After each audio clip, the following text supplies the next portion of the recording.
Hello friends, welcome back to my crafty space. In today's video, I'm going to be working on my 2018 Project Life album, working inside of week 40. So this would have been the 1st through the 7th of October, which happens to be one of my most favorite months of the year. So for this week's spread, I have pulled out a variety of products from some older Ali Edwards Stories by the Month kits. Primarily, I'm using the 2018 Stories by the Month kit that was October themed. I became a subscriber to the Stories by the Month kits in 2018, and because I never actually started working on this album consistently until this year, 2021. Because of that, I had made the decision to set aside my 2018 Stories by the Month kits to use for this album whenever I got around to working on it. So it's really been so fun to go through all of these older products and to finally get them used. So that's where a lot of these are from, like these 3 cards here, this Capturing the Beauty of the Season, and then I've got an October Details card that was from the 2019 Stories by the Month kit. I've got Best Wishes, which came from the Best Story kit. The cards from the Best Story kit were just recently offered in the Stories Revisited sale, and they may actually still even be available in the store. But those have been really nice to add into some of these layouts as well. And then I have the Sunsets, this one, which says the sunsets are proof that no matter what happens, every day can end beautifully. And this one was from the Evening Story kit, and it just kind of went well with the colors of the rest of the cards and the photos this week. Aside from the journaling cards, I have pulled out a label sticker sheet from the Color Theory line in Studio Calico. So that's what I'm going to use for my date stamping this time. I have 2 sheets of tiny phrase stickers from Ali Edwards. This one was from maybe last year's October kit, and then this one is from the Kindness Story kit. I thought that the lighter gray and then the dark black were both kind of complementary colors for this week. And then I have gone through my chipboard and pulled out a ton of chipboard that I have in my stash. I also printed out a sheet of an older, I don't know what year this was, if this was this might have been the 2018 chipboard sheet, because I believe I used those in my October daily. So I reprinted them out on some matte white photo paper, adhered it onto the back of some chipboard, and then fussy cut those out myself. So a lot of these are homemade embellishments, and then some of them are actual chipboard from a variety of kits from Ali. So that's what I'm going to be working with today. I have everything laid out on my desk. So I'm going to put you on fast forward. I will talk you through my decision making and my process and the variety of stories that I am telling for this week. Once I have that done, we'll slow back down and finish out for today. So let's go ahead and dive in. All right, so let's get started with this week by putting my date stamps into one of these little labels. So I'm going to go with one of the bigger labels on the Color Theory label sheet there, because I can actually fit 2 of the date stamps stacked on top of each other. I chose this darker gray color because I figured that it would go pretty nicely with the other colors in my layout, but then also it would stick out from the grayish card for the title card.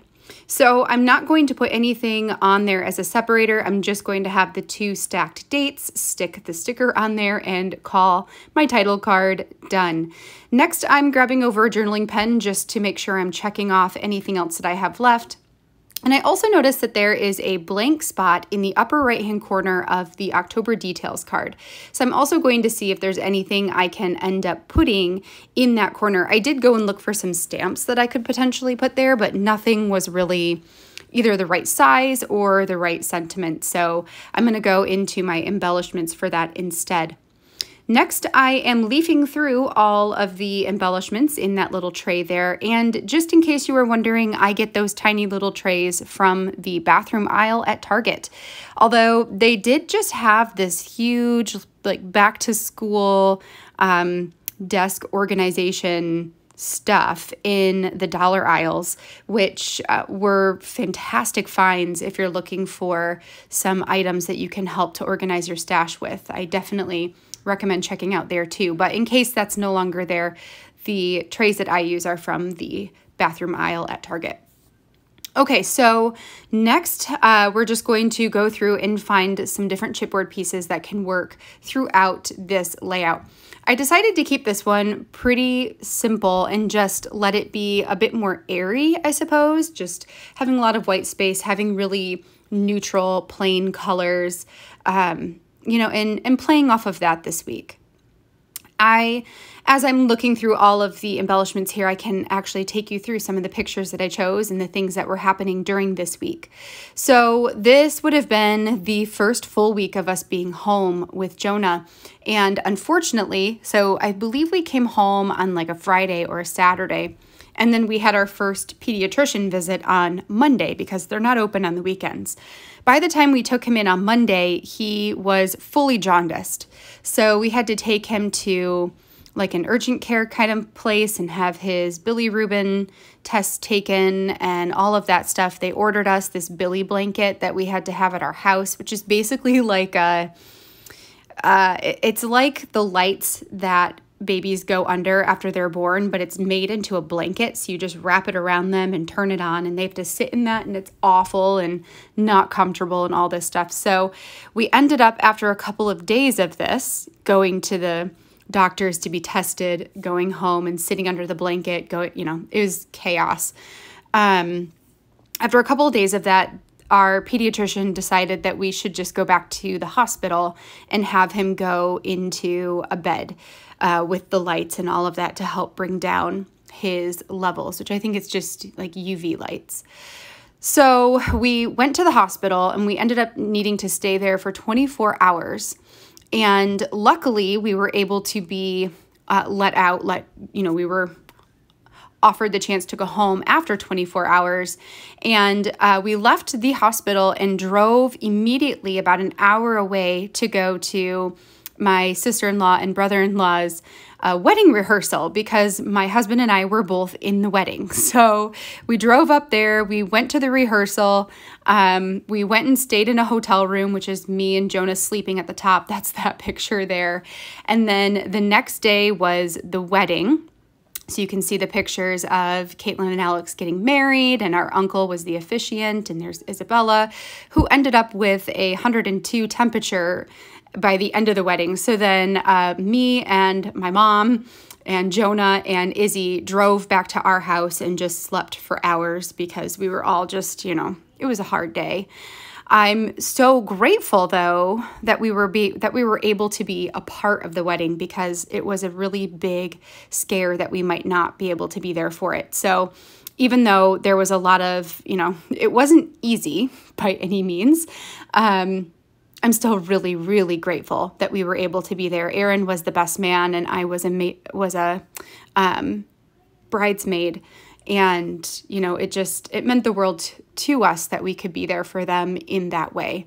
But yes, you know, timing is a funny thing, isn't it? We actually found out we were pregnant with Jonah a couple weeks before Caitlin and Alex had set their date for their wedding. So it just was like one of those things where everything was going to be happening all at once, and there was a lot of room for error. but luckily everything worked out. It worked out for the best.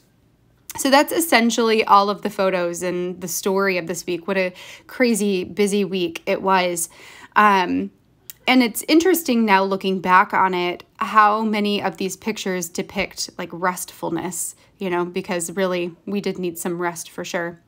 All right, well, that is all of the embellishing, and now we'll slow you back down. All right, friends, that finishes up my layout for today. This one came together really quickly because, you know, having all of those embellishments pulled out before getting into all of this helps the whole process to go much quicker. I really like the more neutral colors in this layout too, because oftentimes when you're working with an October kit, it's usually filled with a lot of orange and black. That's really more Halloween Halloween geared. So having some of the like darker blues and grays and almost this beigey or grayish type of color, I felt like helped to keep everything toned down, which is really nice considering we had a wedding. So I didn't really want a bunch of those oranges for the wedding photos, and then a lot of just restful, peaceful type of pictures here. Well, friends, I hope you enjoyed seeing how this layout came together this week, and I hope it inspires you to pull out some of your older projects and see if you can get something done or some forward progress on that project. I'm going to be back again next week with the next layout for this Project Life album. Until then, I hope that you have a wonderful rest of your weekend, and I will catch you in the next video. Bye, friends.